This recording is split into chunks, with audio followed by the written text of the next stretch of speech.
जैसा कि आपको पता है कि भारत और पाकिस्तान के बीच में युद्ध छिड़ चुका है, लेकिन एक इन्वेस्टर के पॉइंट ऑफ व्यू से हमें युद्ध को किस तरह से देखना चाहिए।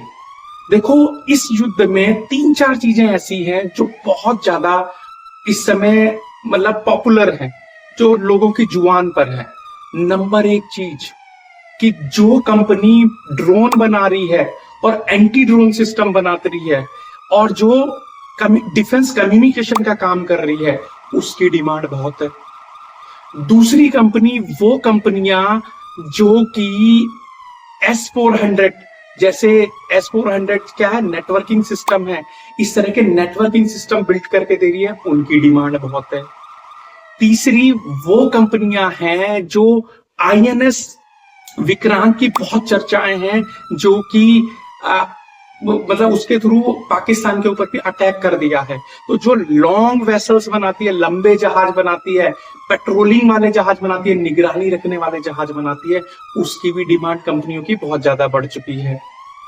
उसके बाद में वो कंपनियां जो मिसाइल्स बनाती हैं, चाहे वो कौन सी अग्नि मिसाइल हो, आकाश मिसाइल हो या क्रूज मिसाइल हो, वो सारी कंपनियों की डिमांड बहुत है। और जो कंपनियां रडार सिस्टम, जो नेटवर्किंग, कम्युनिकेशंस और इलेक्ट्रॉनिक्स वगैरह का सामान बनाते हैं, जो डिफेंस को देने के लिए होता है, उन कंपनियों की डिमांड बहुत है। तो इनमें कुछ कंपनियां ऐसी हैं जिनकी भाई लॉटरी लगने वाली है और ऑलरेडी आज मार्केट बहुत भाग चुका है।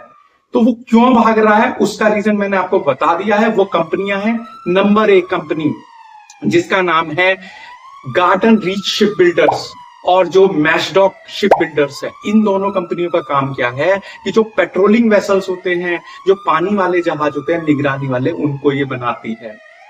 उसके बाद में INS विक्रांत की जैसे चर्चाएं हो रही हैं, इस तरह के जहाज INS नीलगिरी, INS अजय वगैरह भी इन्होंने ही बनाए हैं। दूसरी चीज, जो ड्रोन्स हैं और एंटी ड्रोन सिस्टम है, या जो सिक्योरिटी सिस्टम है बॉर्डर पे, जैसे S400 की बात हो रही है, उसको जो बनाने की वाली कंपनी का जो श्रेय है वो पारस स्पेस एंड डिफेंस टेक्नोलॉजीज को है। और तीसरी जो कंपनी जो इलेक्ट्रॉनिक इक्विपमेंट बनाती है सेना के लिए, और जो रडार सिस्टम हो गया, नेटवर्किंग सिस्टम हो गया, इसको बिल्ड करने में जिसका योगदान है वो है BEL, भारत इलेक्ट्रॉनिक सिस्टम। उसके बाद में जो कंपनी मिसाइल्स वगैरह बनाती है और जो ड्रोन टेक्नोलॉजी को लेकर बहुत ज्यादा एक्टिव है, वो है भारत डायनामिक्स लिमिटेड। उसके बाद में जो कंपनी